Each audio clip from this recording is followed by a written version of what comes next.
kabiyahero, importanteng nagbibigay salamat kami sa Poong Lumikha. Kaya naman, pinuntahan namin ang Cathedral ng Baguio o ang Our Lady of Atonement Cathedral.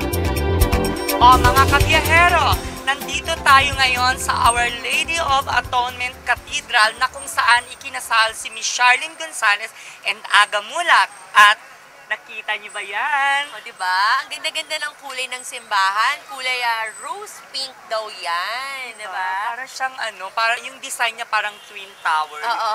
Alam mo yun? Tama. Ang ganda-ganda. Ito ay isa sa mga pinupuntahan ng mga bumabiyahe rito sa Baguio. Dahil napakaganda talagang picturean, diba? At syempre magandang puntahan at silipin din, syempre, yung loob ng simbahan. Correct. Napakaganda talaga. At hindi lang picture-picture ang gagawin namin dito dahil talagang papasukin namin ang loob ng Our Lady of Atonement Cathedral. Kaya, mga kabiyahero, samahan nyo kami.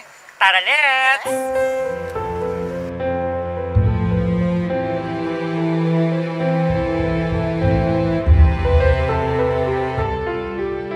The rose-colored Baguio Catholic Cathedral, located on top of a hill in the heart of the city, is one of the more familiar and most visited landmarks of Baguio.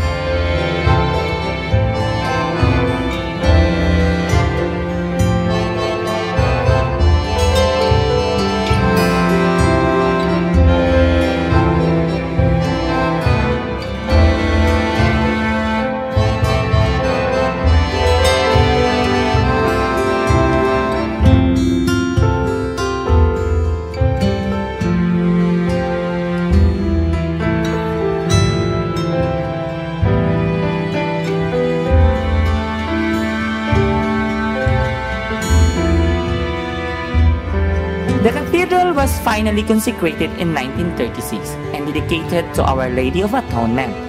During World War II, it became an evacuation center and withstood the Japanese carpet bombing of the city in 1945, thereby saving thousands of lives. O, diba? English yun na. Nosebleed talaga dito. Ang hirap mag-English.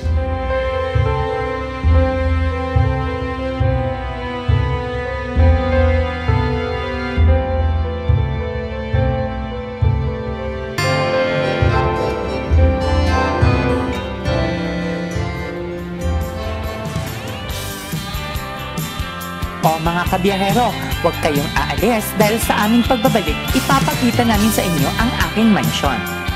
Joke, joke, joke!